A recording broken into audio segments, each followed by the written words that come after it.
Hello and welcome to the Joe Ligato Show. I'm your host, Dr. Joe Ligato, and today we're going to be reading an article from Alexander Dugin, who is a political theorist in Russia. And this Twitter post, which is a part of a larger full essay, is on how Russia needs to maintain control of a sphere of influence. And so if you like this Twitter post and our commentary on it, I would encourage you to go and read the entire article. So Alexander Dugin starts off by saying that, however, we still hesitate to openly declare the special military operations objectives in their geopolitical dimension. It would be appropriate to calmly and coolly acknowledge that we will fight until the complete capitulation of the Nazi regime in Kyiv and establish direct military political control, which is the sole meaning of demilitarization and denazification, over the entire territory of the former Ukraine.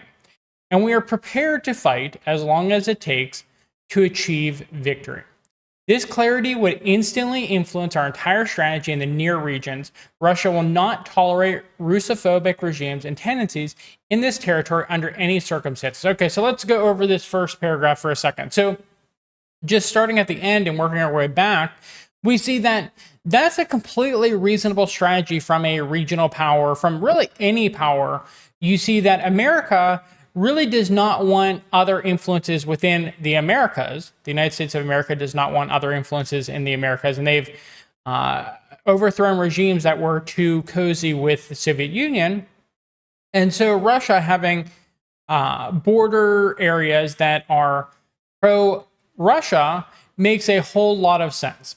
The United States would never allow say, Mexico or a Canada to join BRICS, and that's probably a very big reason why in this last round of BRICS membership offers, Mexico was not offered membership. It's because of the fact that the United States would never allow a country on its border to be a part of BRICS, which is at this point an alliance that is against America, aside from India to a certain extent. So he's also talking about here, really, I think, a call for a great power competition. And we are already seeing that happen, but it seems to be the case that, how do I put this? Vladimir Putin and Xi Jinping are going out of their way to be as peaceful and, I would say, docile as possible in order to not come into direct conflict with America at this time. Because they realize the ancient saying of never interrupt your enemy while they're making a mistake, Sun Tzu. They realize that the United States is on the decline and it's going to continue to be on the decline. And so it's to their benefit to keep things calm because they are growing while America is declining. However, Alexander Dugin thinks that directly calling out America and directly coming into competition with America would, at the very least, spook the other powers within the region, within Russia's sphere of influence, so that they do not flip to the United States like has been happening. So let's see what else he has to say here. Let's go with this next paragraph. Despite our inconsistency and lack of system, geopolitics has demonstrated an essential principle over the past decades. The territorial integrity of any post-Soviet state can only be guaranteed through positive or neutral relations with Russia. Okay, so I assume that he's going to go on to explain all of the various accounts to the contrary. Any attempt to directly side with the enemy and the West is an enemy. This is a geopolitical axiom. And anyone who doubts it is either ignorant or a foreign agent jeopardizes the territorial integrity of the country taking such a step. Okay, so principle over the past decade. Yeah, I mean, we see this multiple times with Georgia. We see this with Ukraine, Moldova, etc., etc. Okay, so let's see what he goes on to say. And he does mention these. This began in the 1990s with Transnistria, Nagorno-Karabakh. Okay, that's another one that I should have mentioned, which is the territory that is majority ethnically Armenian, but it is really kind of, if you wanted to put clear borders around Azerbaijan, it would be within Azerbaijan. When Azerbaijan had the Russophobic globalist Popular Front.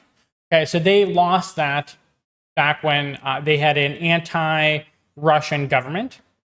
South Ossetia and Abkhazia. Okay, so those are other territories within the Caucasus Mountains area. And they gain that territory from places like Georgia, who tried to flip into the Western sphere of influence, and that obviously did not work. Russia did not allow that, because you can't allow subversive elements either within your nation or on your border. This makes complete sense to anyone who has any understanding, who has an IQ above room temperature.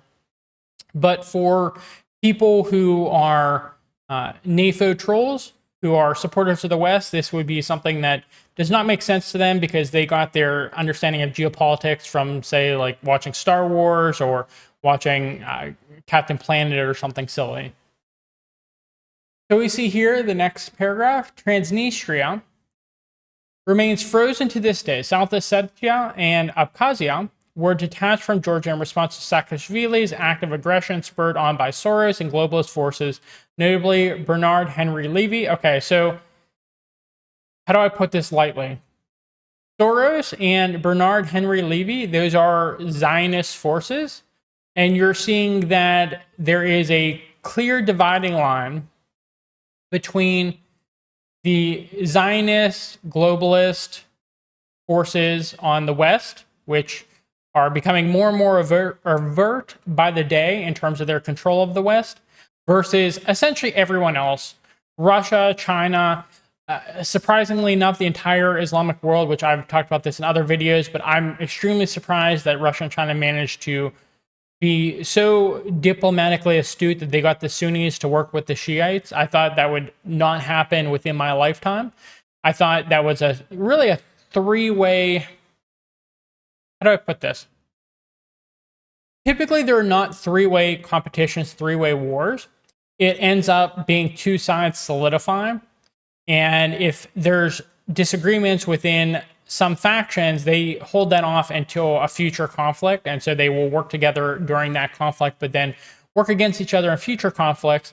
And I had been working under the assumption that the West, during the upcoming conflict, would have the Sunni world begrudgingly working with the Zionist Israeli faction within the West. And that did not end up happening. The Sunni faction pivoted to working with the Shias primarily because of the Palestinian issue, which, again, I would like to emphasize how much that actually shocked me, those working together. But we saw the factions coalescing, in the Islamic faction being on the side of the multipolar bloc, and the Zionist faction being completely in control of the West at this point. There's no reason to be subtle about this anymore. It's as overt as it possibly can be.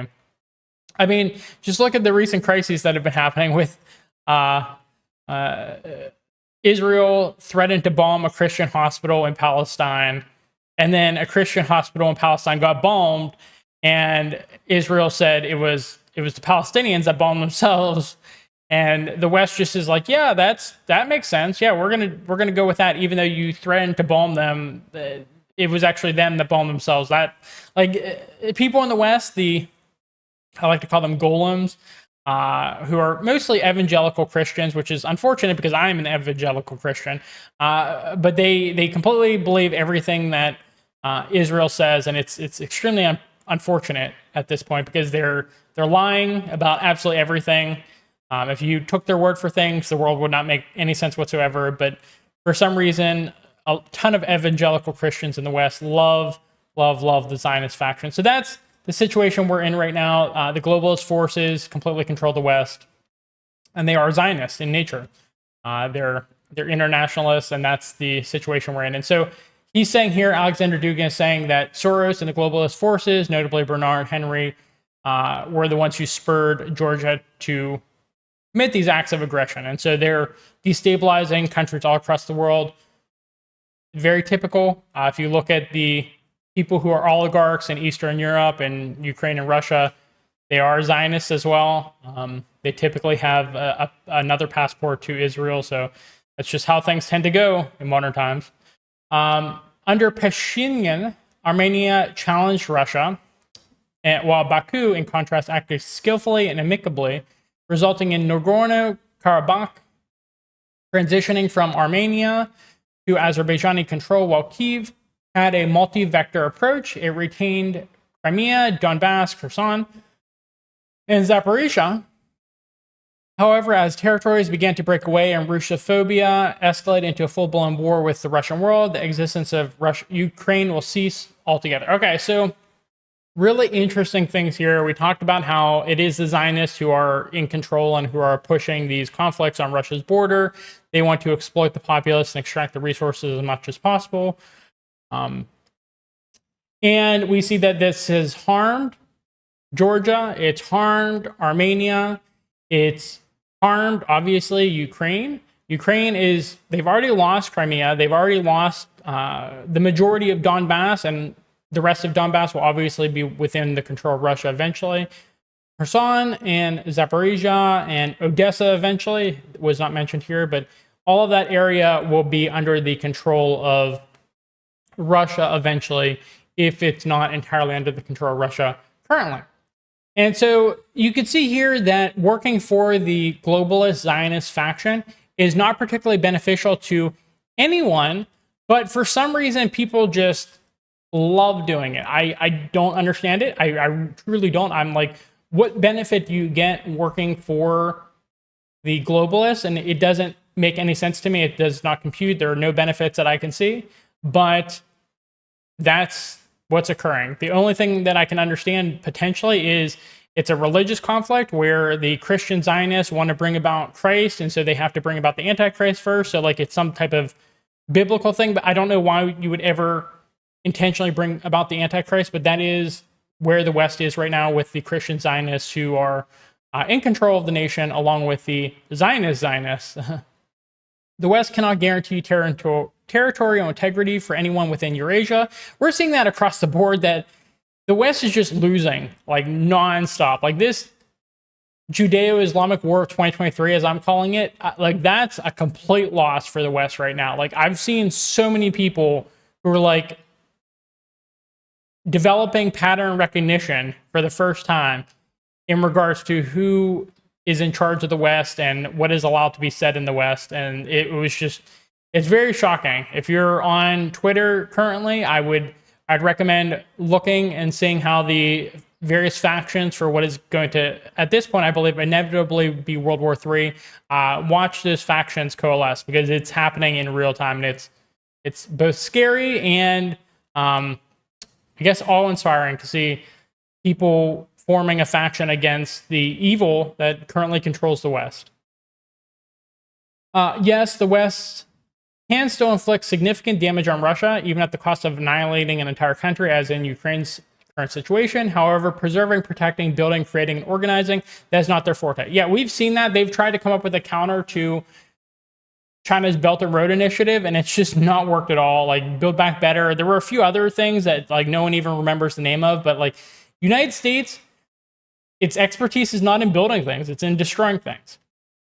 Okay, so he's going to return to talking about the Caucasus region, and if you want to read more about that, you can read his full essay here. That is just our kind of overview of this summary of his article, and we're going to go over a lot of Alexander Dugin in the future. He's one of those people who I really think is prophetic, along with others like Ray Dalio and myself. So thank you for watching. If you like this video, please provide us a thumbs up. We are pivoting more and more towards using Rumble. We're getting higher views on Rumble. It's extremely obvious that because I'm talking about certain topics that my videos are not being pushed in the algorithm anymore. Like you could see some of my videos were extremely popular early on, and then I'm just not getting the impressions anymore, even though I have a good impression click-through rate and view duration. So I would encourage you to move over to Rumble. I have currently 10 subscribers over there, but I get more views over there, even though I have 300 and some subscribers over here. And so you're seeing also that a lot of people are getting permanently banned from YouTube. So YouTube is clearly on the decline because they are, how do I put this lightly? They're working for the faction that is bombing hospitals right now. And they make sure that you don't perform particularly well in the algorithm if that is the case. And so please go over to Rumble, subscribe to our channel over there, subscribe to our channel here for as long as this channel lasts. And we encourage you to comment in the comment box with any comments, questions, critiques. I've noticed that I've still got a lot of positive comments recently, but the amount of pro-Zionist comments that I used to get has really waned. It's really, there's very few of them left. And so I'm not sure if that's the Zionist people giving up, or if it's just a matter of people are starting to wake up to what has been going on in the patterns that I've been trying to convey to people. So interesting stuff. Anyways, thank you for sticking with us, and I hope you have a good rest of your day. Free Palestine. Bye.